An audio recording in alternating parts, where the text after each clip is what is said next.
You want to get great value from your group coaching program with me? Here's how to do it.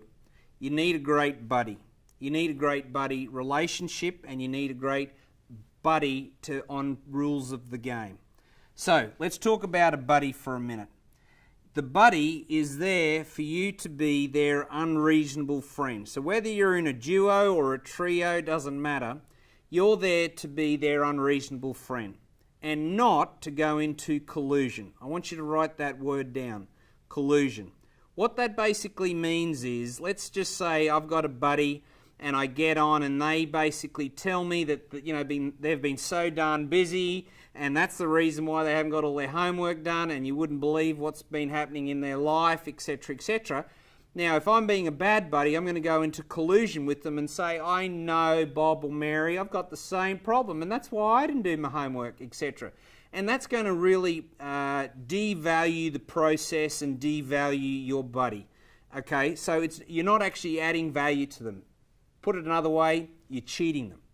So, the buddy is got two parts. 80% of a buddy relationship is around accountability. Okay, 20% is innovation. Now what I mean by that, there's going to be times across the journey with your buddy where you're going to need to get a bit inventive. You're going to need to get a bit creative. Well, you could do this, Bob, or you could do that, or hey, this worked for me, maybe that could work for you. That's kind of more in the innovation side. But I want to kind of keep a lid on that. I want to keep that to a minimum, because if you think about this, your plan, your major and minor initiatives are actually set in the room with me, okay? So we don't, I know that some things are going to happen across the journey between our meetings. I like what Mike Tyson says, everyone's got a plan until I punch him in the nose, okay? So I know life's going to happen and you're going to have to do some innovation along the way, and I'm okay with that. But it's not the core part of the buddy relationship. Most of it, 80%, is around accountability, where you're saying, great, what did you do in this last week or fortnight between our session? Where are you on the plan? That's more of an accountability conversation rather than coming up with new ideas. It's not a brainstorming. It's more about accountability. So let's have a look at how you do an excellent buddy call. The first thing is frequency. I've already said it, I'm just going to nail it down again. You've got to be doing this every week or fortnight. You leave it to go to 3 to 4 weeks, I promise you it's like a banana skin. It's going to be a slippery time between periods, okay? So don't do that. Now, in light of that, you actually need to block the time. It's not, it should be, if I looked at your diary, you should have 1, 2, 3 buddy calls already booked out for the next, say month or so. Okay, so that it's in there and it's taking priority. If you don't book it, we know the law of vacuum is going to take over and it's going to fill it up with your life, and then the buddy call is going to be secondary. Now, the buddy call, this one makes me cranky, so don't do this one. A buddy call is not you in the car on a Bluetooth hands-free driving between Brisbane and the Sunshine Coast, all right? You cannot do multitask like that. That is not a buddy call, so don't do that. You either need to be sitting with them if you're in the same neighbourhood, so to speak, or you're going to be doing it on Skype or Zoom or something else whereby you've got total focus with them. Okay, so that's a big rule that I need you to do. So, once we get into it, you do need an agenda, and I'm going to suggest this agenda here will support you. Firstly, you're going to start off with a whiffle, what I feel like expressing. Now, as most of you know watching this, I actually am in a buddy relationship. I go and do board of directors and in America. I've done it for the last 10 years, etc. And I expect to do it for another 10 years. I've had heaps of buddies, so I know all of your excuses, okay, because I've tried them on myself. Okay, but if you can get into a lovely, great rhythm, it really supports you to make better decisions, execute on your plan, and you have a better overall value of the program. If you had seen me for the last 10 years do this, the moment the Skype line, I do mine on Skype, the moment the Skype line opens, I do a whiffle, right? So once we get there, we're not talking about how's the weather down your side of town, etc. It's straight into it. So Skype line opens. If you had me as a buddy, I would say, "Hi Bob, what do you feel like expressing?" Okay, now if you want to talk about the weather, good, put it in your whiffle. Okay, the whiffle, probably 1 to 2 minutes max. Just remember the rules on whiffle. If you're going past about 2 minutes, unless you're crying, normally you're in what's called a waffle, where you're just crapping on about the environment and it's not got any substance. Okay, so 1 to 2 minutes is what I'm looking for there. Then they get a go, etc., etc. And if you've got a trio, which I'm okay with, everyone gets a go. Remember, on whiffle, you can't talk. They've got the floor. And can I suggest that you come from more your heart, not from your head? So how do you feel right now? What do I feel like expressing? It's not what I think like expressing, okay? So get into more of the feeling side of where you truly are. Once the whiffle is done, you need an agenda.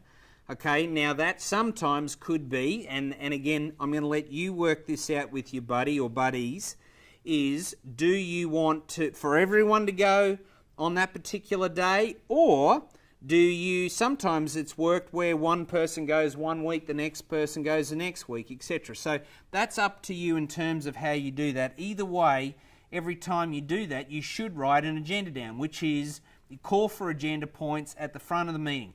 Right, I'd like to talk about this, or this blew up this last week, etc. Boom, boom, boom. That doesn't mean you go into them then. It just means that you've got a bullet point list as a guide so you stay on track. Now, the next part, after you do that, whoever's going to go first, I want you to go to your financials first, or some numbers. So, given that you know I'm a measuring freak of nature, and your P&Ls and balance sheets are so darn important for you to fly your aeroplane, being your business better, we do them every month for you. All right, so at the right time in the month, if you're on a weekly cycle, you're not going to be able to do them every week, because we're not doing, and neither are you, doing weekly P&Ls or weekly balance sheets. Okay, but it'd be looking at your financials, looking at what is the trend on my profit and loss, what are my trends happening on my balance sheet, and also that could also be, if you're in a tight cash flow point of view, all right, well, I want to see a weekly update on where the cash flow forecast is looking now, or this is where this part is, other numbers. If you're measuring production and utilization rates, it could be, let's have a look at that.